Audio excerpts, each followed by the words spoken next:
if I told you that right now, right beneath your feet, Newcastle upon Tyne is quietly transforming street by street, brick by brick. Welcome back to your fortnightly Newcastle construction and restoration update, where we visit all the usual spots, uncover what's changed and track the progress shaping the future of the city. I will also have a quick update on the Northumberland Street pavement improvement works, so stay tuned for that at the end of the video. Once again this week we're starting at Castle Leazes, where Newcastle University is building a brand new students' village in partnership with Unite students. We last visited the development 2 weeks ago, and the progress made since then is incredible. The amount of steel and concrete that has gone up in such a short space of time is extremely impressive. So let's take a closer look at what has changed. Starting towards the back of the project, there is still plenty of foundation work taking place. Although large parts of the development are now beginning to rise from ground level, work continues below the surface to repair the remaining sections of the site. Here we can also see the beginning of another concrete core. This will eventually become one of the building's main lift and stairwell shafts, rising vertically through the different floors of the students' accommodation. As we move further into the development, we can see several more areas where additional concrete cores are expected to rise from the ground. These cores are some of the most important structural elements of new buildings. Not only will they contain lifts and staircases, but they will also help provide strength and stability as the surrounding steel framework continues to grow. We can also see the ends of the enormous drainage pipes that were installed during previous updates. Much of the underground infrastructure will eventually disappear beneath the completed buildings, pathways and landscaping. As we pan round the back of the construction site, we get a much clearer view of how many concrete cores have already risen. Several of the cores are now considerably taller, while huge amounts of structural steel have been installed around them. Only a few weeks ago, many of these areas were dominated by foundations, machinery and groundworks. Now, the outline of the new students' village is beginning to emerge.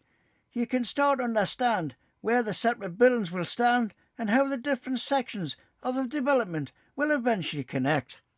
Moving back around towards the front of the development, we can see that many more steel sheets have now been laid across the supporting girders. These sheets create the base for the individual floors before the concrete is poured over the top. This is one of the biggest visual changes since the last update. The steel framework is no longer simply rising upwards. The floors are now beginning to spread across the buildings, helping to reveal the footprint and shape of the accommodation blocks. As we continue to pan round the site, we can see even more steel sheets stacked on the steelwork. These have been staged and are ready to be lifted into position as construction moves into the next sections. Finally, as we fly across the construction site, we can see the true scale of the new Castle Leazes students' village. From ground level, it can be difficult to appreciate just how large this development is, but from above, the size of the site becomes much clearer. Concrete cores are rising across several different areas, steel structures are expanding around them, and new floors are beginning to stretch across the buildings. This is not just simply one accommodation block, it's an entire students' village that will completely transform this part of Castle Leazes. We have now moved down to Leazes Park Road to take another look at the new students' accommodation development and to see exactly what has changed since our last update. We'll start down here at the front of the building. The first thing you notice is just how much more finished this part of the site is beginning to look. The small landscape area at the front now appears to be complete. Trees and plants have been added, and although landscaping might sound like quite a small detail compared with construction of the building itself, these finishing touches make a massive difference. For months we've been watching what was essentially a construction site. Now it's gradually starting to look like a completed development. There are also a number of panels lying here waiting to be fitted. I'm not completely sure what these are for, but my guess would be that they're connected with something on the remaining internal finishing work. Moving around to the back of the development, this whole area looks much more complete than it did during our previous visit. Just like at the front, considerably more landscaping has now been carried out. More trees and plants have been added around the building, helping soften the appearance of the site and giving us a much better idea of what the finished development is eventually going to look like. And there's another small change here that regular viewers of these updates might remember. During our previous visit, there was a cable hanging through the wall in this area. Well, that cable has now disappeared and a downlighter has been installed in its place. But there's something caught my attention. Directly below the downlighter is a camera. Now, I'm certainly no expert when it comes to CCTV installation, but it did make me wonder whether the light being positioned directly above the camera could affect the camera's view when the light is switched on. It might be absolutely fine and designed to work like this, but it was just something that crossed my mind when I saw it. Let me know what you think. Heading further down towards the old Georgian building, another new feature has appeared. There's a large black steel frame lying against the building. Looking at the design of it, I would imagine that some form of gates will eventually be fitted to this structure. Again, it's another relatively small addition, but all of these individual changes are beginning to add up. Now moving around onto Leazes Park Road itself, we can see even more finishing touches taking place. More of the landscaping around this side of the development has now been completed. The new fire access point has also been fitted, which is another important piece of the finished building infrastructure now in place. Work is continuing on the pavement outside the development as well. There are still quite a few areas that need to be completed, so the building itself might look very close to being finished from a distance. There is clearly still work to be done around the surrounding public areas, and right up at the top of the development, work on the retaining wall is continuing. So this remains another part of the project that we'll be keeping an eye on during future visits. Looking at the development as a whole, there's definitely been another big step forward since our previous update. So that's it, the latest look at the new students' accommodation here on Leazes Park Road. What do you think of how the development is looking now? Please let me know in the comments below. We are now heading back to Pottery Lane, where the new apartment blocks are being built by Olympian Homes, which are now known as Potter's Wharf. Let's take a look at what's changed since our previous visit. We're starting up here on the Redcliffe Bridge, as this gives us one of the best elevated views across the entire development. And looking down from here, you can see there's still quite a lot of scaffolding wrapped around large sections of the building. However, compared with some of our early updates, there's definitely less of it now. Moving around towards the back of the development, though at first glance things look fairly similar to how they did around 2 weeks ago, but once we get closer there are a few interesting changes. One of the first things you notice at the rear of the building is that work has started on laying the first sections of the new footpath. This should eventually create a finished pedestrian route running alongside the development. The section of footpath that we saw being constructed during the previous update is still not quite complete, so there's clearly more work to be done here. But seeing these permanent paths beginning to appear is another sign that attention is gradually turning away from main structure and towards finishing the areas surrounding the building. Moving down to the tallest section of Potter's Wharf, there's been another noticeable change. More of the scaffolding has now been removed, and that's revealing much more of the Potter's Wharf signage on the side of the building. It's probably one of the clearest signs yet that this development is moving into the final stages externally. There are still a few small patches where the brick slips need to be fitted though. You can see several unfinished areas where those final pieces will eventually complete the outside of the building. There's a relatively small sections but stand out much more now that the majority of the surrounding facade is finished. Now let's move down from the bridge and onto Pottery Lane itself to get a much closer look. Down here you can see that the retaining wall is still some way from being completely finished. Work on the utilities is also continuing along the street.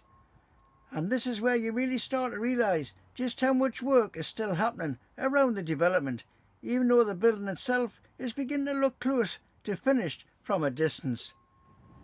There are also several large prefabricated panels lying around the site, staged and ready to be installed. These look like they'll provide some of the final finishing touches to parts of the building. Once these are fitted, we should start to see even more of that temporary construction appearance disappear. Just in front of one of the sets of doors at the front of the building, you can also see new stairs being moulded into position. Again, this is another relatively small job, but it's all part of the completing the permanent entrances and access points around Potter's Wharf.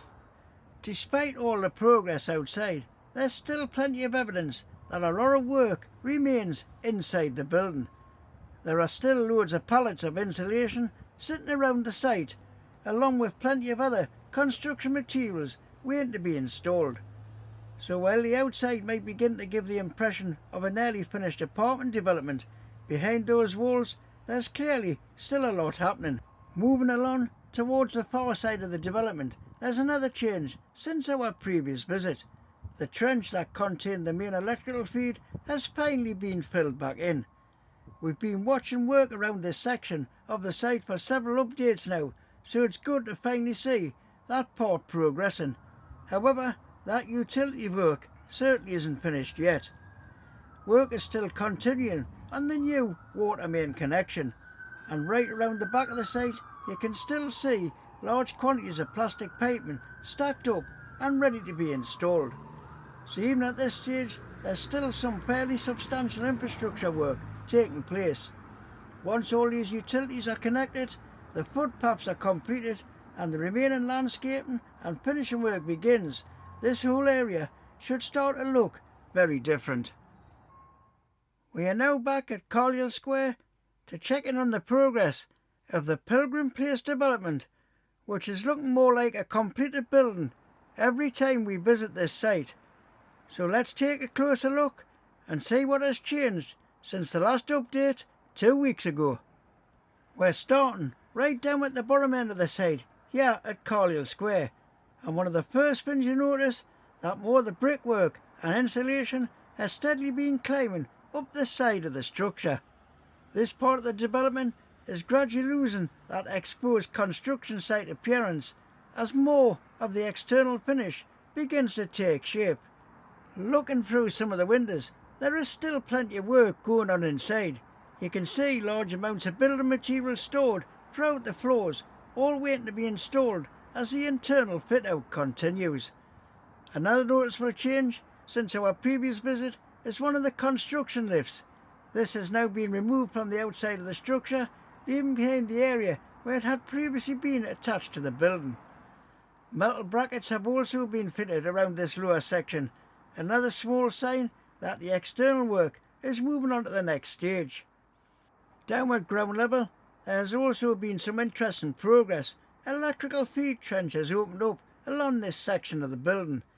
Moving further up the side of the building, the windows are now looking much more complete.